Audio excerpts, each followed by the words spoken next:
jamais vu au sein de l'Assemblée tunisienne des partis qui s'écharpent à coups de Facebook Live.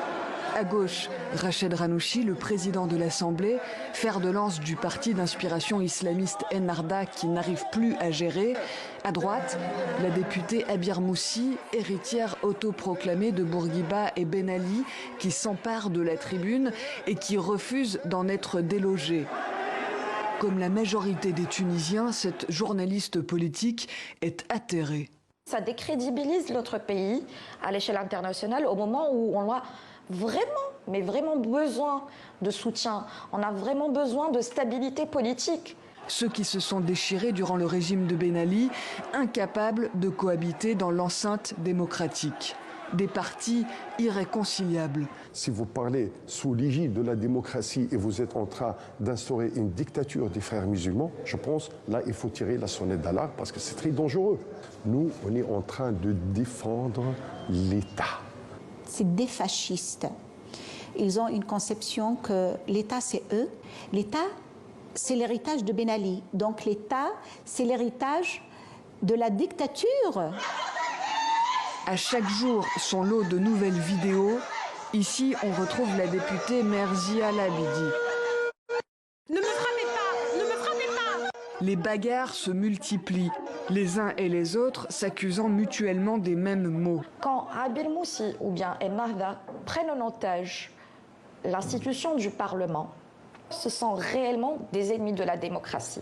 L'Assemblée doit vite retrouver un peu de sérénité. Le président Kais Saied doit donner samedi au plus tard le nom de celui qu'il envisage comme nouveau Premier ministre. Au Parlement, ensuite, de lui accorder la confiance, sans quoi le pays s'enfoncera dans une nouvelle crise politique, fragilisant la transition démocratique.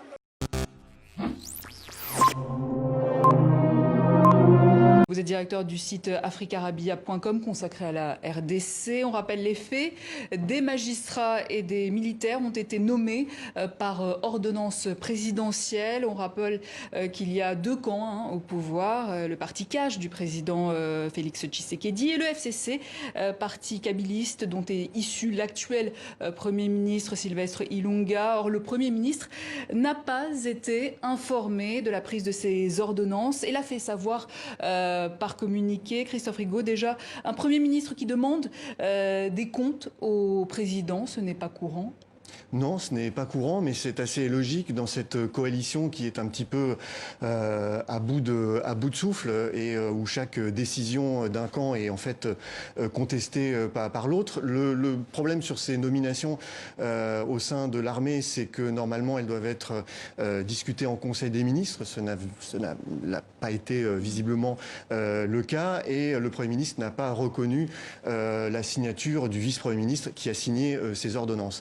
Oui, mais parce que le Premier ministre aurait été en déplacement à Lubumbashi à ce moment-là. Tout à fait, tout à fait. Donc c'est l'explication. C'est l'explication, mais en réalité, il y a un profond désaccord sur ces nominations, notamment sur la surprise en fait de ce remaniement qui est en fait la mise à l'écart de John Numbi, qui est l'homme fort du Katanga, et donc effectivement, on assiste à une guerre larvée toujours entre le FCC et puis Cash de Félix Tshisekedi. Oui.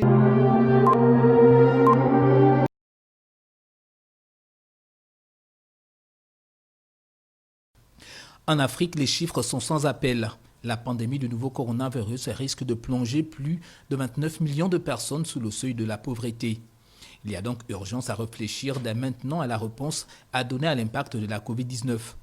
C'est tout le sens de la réunion à laquelle a pris part la ministre gabonaise des Affaires sociales ce mercredi en visioconférence aux côtés des experts, partenaires techniques et financiers de la CEAC et de l'UNESCO.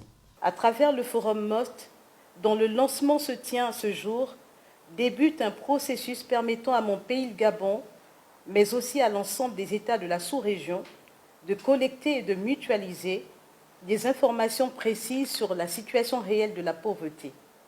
Ceci constitue un des résultats attendus des interactions entre les ministres en charge du développement social des pays de l'Afrique centrale.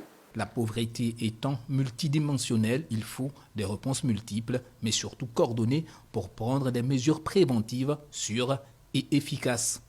il est indispensable d'avoir une connaissance assez exhaustive de ces multiples formes. Pour ce faire, il y a nécessité de fonder la décision politique sur une cartographie représentative de la pauvreté et de l'impact de la pandémie de la Covid-19 sur celle-ci. Cette réunion vient donc poser les bases d'une réflexion portant sur l'élaboration d'une politique sous-régionale de lutte contre la pauvreté fondée sur des données probantes en prélude à la réunion des ministres en charge du développement social des pays d'Afrique centrale prévue le 30 septembre prochain. C'est une scène tragique et inattendue qui s'est produite dans la nuit de mercredi à ce jeudi dans l'agence de voyage de Fitnex située en plein cœur du centre-ville de Douala. À la suite d'une violente dispute sur l'utilisation de toilettes payantes, un homme, gendarme en civil, a été tué à coups d'armes blanches et de gourdins, des armes blanches utilisées pour en découdre avec la vie d'un Camerounais à la suite d'une vive altercation. Le récit des faits avec Innocent Abega et Jean-Paul Chouniat. Une image insoutenable et même surréaliste. Ce crime à ciel ouvert tourne en boucle sur les réseaux sociaux depuis de longues heures, suscitant surtout de vives émotions de voir des individus assommant de coups de poing et gourdins les deux gendarmes en civil descendus à l'agence Finex Voyage de Douala. La scène se déroule autour de 20h35 en cette soirée du 22 juillet. De nationalité RD congolaise, voici l'un des bourreaux du béret rouge décédé qui a asséné le coup fatal, comme le montre cette scène filmée depuis la caméra de vidéosurveillance. Constatant son forfait, le meurtrier prend la fuite avant d'être rattrapé par les éléments des différentes unités de la Légion de gendarmerie du littoral. Quand tu as pris la latte, est-ce que tu me contredis que tu n'as pas pris la latte et que tu n'es pas resté devant le mort quand tu as vu qu'il est mort? Tu as vu, tu as habillé avec ta casquette, tu es devant lui, non? Tu as eu des remords devant lui, non? Tu peux connaître, non? C'est pas vrai pour le monde qu'il y a des gens qui le tapent. Et l'arme du crime, la voici. Voilà, là, ici. Ça avec la latte, c'est pipi l'ondieu. Voilà même le sang. Les gars, comment tu dans une agence, chacun est là, lui, joue. Voilà, là, ici.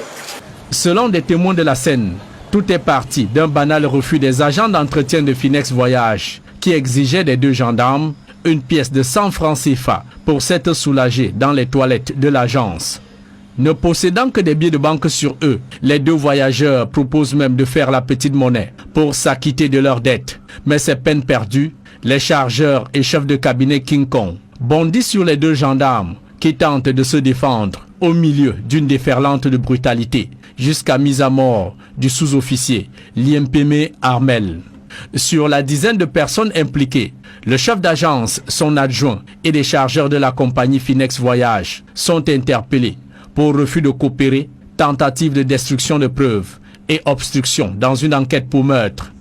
Méditant sur leur sort, dans les cellules de la Légion de gendarmerie du littoral, le présumé meurtrier du maréchal de logis Liempeme Armel et ses complices risquent une peine maximale si leur culpabilité est établie dans cette affaire.